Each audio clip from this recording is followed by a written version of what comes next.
Now to food service with Ms. Hamrick. Good evening, President Johnson, Vice President Ragland, members of the board, Dr. Wise, and Mr. Garside. Thank you for having me this evening. As I piggyback off of Tim a little bit, it definitely has been a challenging year, but we have been doing everything that we can to get our students fed. So on that note, first and foremost, I do want to thank the amazing staff that I do have. Their hard work of what they've been doing to feed our students during this pandemic.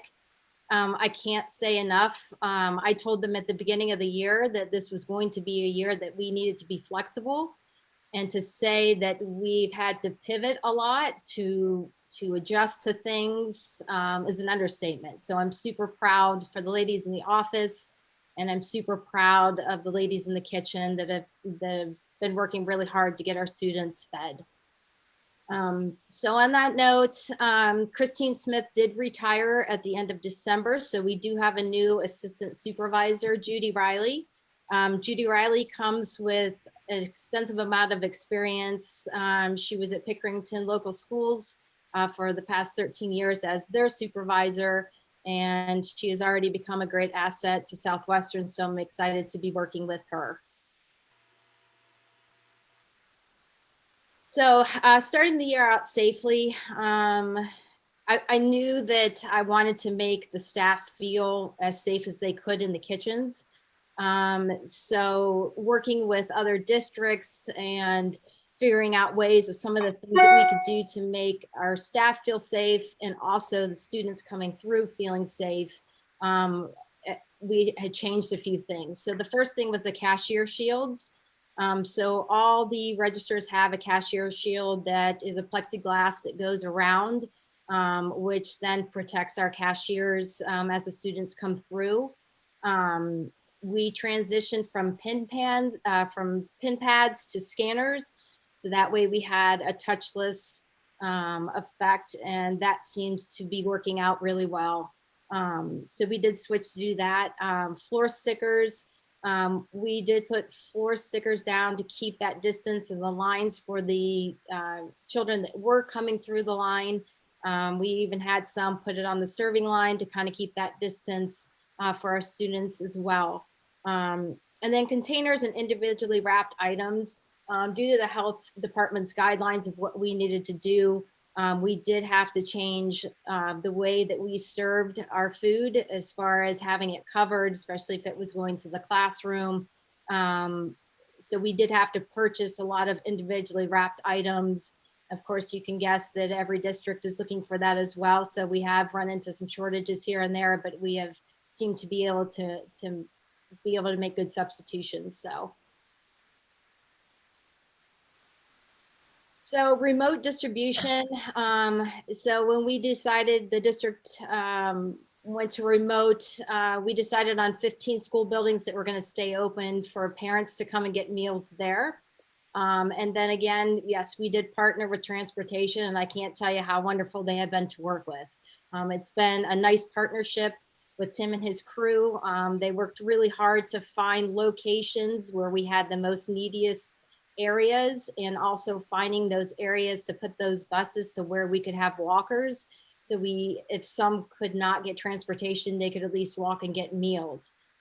So we did have 15 bus routes, and I can tell you that all the drivers that had worked with our staff were wonderful, and everybody was really there for one cause, and that was to feed our students, which was great. We did keep one kitchen as a satellite kitchen, that was Jackson Middle School, because Grove City High School did have a lot of participation. And so it made sense to have one kitchen work hard to get them extra meals in their kitchen. So that's worked out really well. We did do Monday and Wednesday distributions. And with that, we did Mondays, they would come and get 2 breakfasts and 2 lunch. And on Wednesday, they would get 3 breakfasts and 3 lunches. And then the last piece with that is with winter break meals. So on the seamless summer option, you are able to serve meals on days that school might typically not be open, like holidays or breaks. So we decided to do an extra serving over winter break to cover that week before the Christmas holiday. So our kitchens were very busy. I'm proud to say that we served over 20,000 meals out of our kitchens that day, which was very exciting for us. So I was happy that we were able to do that. So blended learning, at the beginning of the school year, I did work with the executive directors, especially with elementary. We were trying to find safe ways to bring the students through the lines. And I kind of left it up to my head cooks to work with their principals to feel as they're building, what did they feel was the safest to be able to serve the meals. So we do have some buildings that the kids do come through the line. We do have some buildings where certain grades come through the line. And we do have some buildings where we prepare the meals and the aides come down and pick up the meals, and they do take them to the classrooms. So along that line, we also do a VLA pickup for our virtual students. We do a one day pickup for them. They will get a week's worth of meals. So it's 5 breakfasts and 5 lunches. At the beginning of the school year, we did do a Monday night pickup. And when January came, it was kind of the time to make some changes if we wanted to kind of make some changes because of how, we felt like we needed to make an adjustment. So we did make that adjustment to have the VLA pickup be on Wednesdays now during the week. So our kitchens are really great at working with our families. So if it becomes an issue that a parent can't pick up that day or at the time that we have, then we do have our kitchens work with those parents and make sure to get the meals for them. So they've been great at that. Blue and green groups. So meals go home with the students when they're on remote learning days. So when they're in the buildings, of course, they would eat breakfast or lunch with us. We do prepare meals for them to go home for the 3 days that they're remote learning, or if the calendar gets adjusted and it's only 2 days, or sometimes we do 4 days. It just depends on how the calendar works for the school calendar. But we do send meals home with them, and those are given to the students at the end of the school day. We tried to find the best way for those meals to go home, knowing that some of our families may struggle with transportation and picking up meals. We wanted to be able to continue to serve our students. So we decided to work with transportation and have the meals go home with the students on the school bus at the end of the day. And speaking with Tim, we seem to not have had any issues with that, which I know it can be a little cumbersome to carry some of the meals home for the kids, but it seems to be working well. So that's how we prepare those meals to go home on blended. So meal ordering, at the beginning of the school year, Infinite Campus came out with an ordering system online where parents could pre-order the meals, but they would have to go in every week and order those meals, which if you didn't remember by the deadline, it kind of became an issue, but we always, again, worked with the parents to be able to serve those meals. Then the cooks would receive a list off of Infinite Campus of what meals to prepare, so they knew what meals were going home with what students.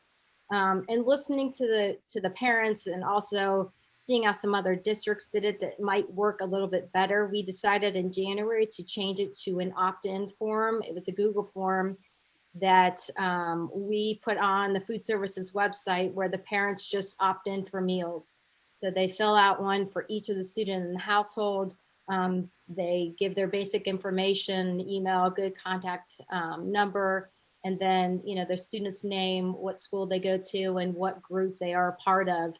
And at that point, then that information gets to our staff to prepare the meals. But I think it's an easier route for our families, just because they just opt in once, and when they don't want the meals anymore, they just let us know and we opt them out. So it's not something they have to remember to do every week. And if there's ever any language barriers or anything, it's kind of nice that this is just one easy way for them to sign up for meals, which is so far has been going really well.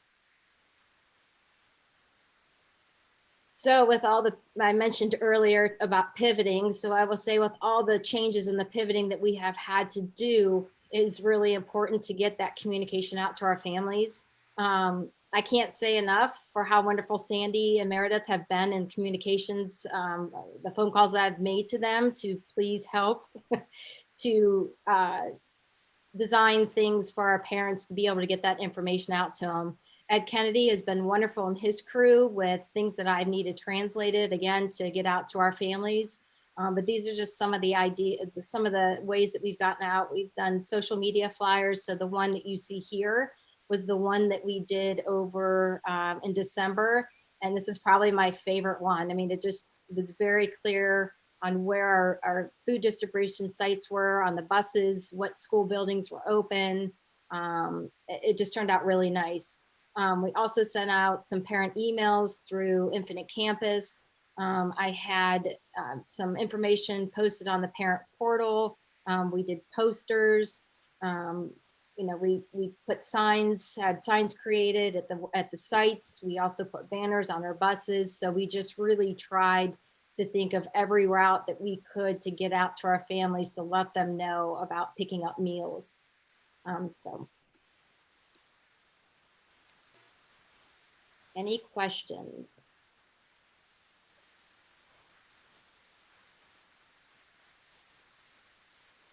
President, I had a quick question. First of all, as we said with Tim, I just want to echo to you as well, the amount of logistics and things that you have had to put into, as you said, being flexible is just incredible. And you've done a wonderful job. So thank you so much for just your commitment to feeding our kids. I was curious on the VLA students. You said that they pick up their meals on Wednesdays. Is that at every building or a certain time or? Every building. So every building from 12 to 1 on Wednesdays is what we have for the meal. Okay, on the day that it's closed. Okay. Yeah. Yep. Thank you so much. You're welcome. And I will say on the sanitizing side of things, you know, our kitchens, you know, we are held to high standards because of the health department of how we have to maintain our kitchens and the cleanliness that we do. But our kitchens do an amazing job. And I will tell you that even Judy Riley coming in as a new person and coming into our kitchens and you know, meeting our staff, can't get over how nice and clean our kitchens are. So I will say that I'm very proud of how well we keep our kitchens clean, especially during a time like this. So. Madam President. Go ahead, Mr. Caldwell. Thanks, Ms. Hamrick, for being here. You know, food security is obviously a huge concern for students in our district, and just the work that your team has done, the seamless integration between you and transportation and our district staff. I mean, we just can't applaud you enough. I keep seeing little claps by Lee and Kathy in the background too. I mean, we're just all so proud of this team. You're a shining example of how this district delivers for its students, even in the face of a global pandemic, and we thank you. On the point that you just made though about health and safety, again, just like I asked Tim, what kind of precautions are we taking with staff, temperature checks, gloves, masks, that kind of thing, to make sure that they're safe at work and also that the meals that they're preparing are safe for our students?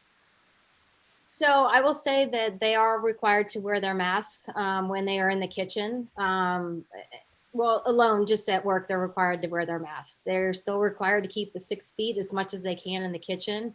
Obviously, when we're on remote and there's more space, they can spread out more in the cafeteria. But they, you know, washing their hands, changing out gloves, all those are continued things that they continue to do with the addition of keeping that 6 feet and also wearing their masks. So as far as temperature checks, that is not something we do because I believe that's not something required by the district.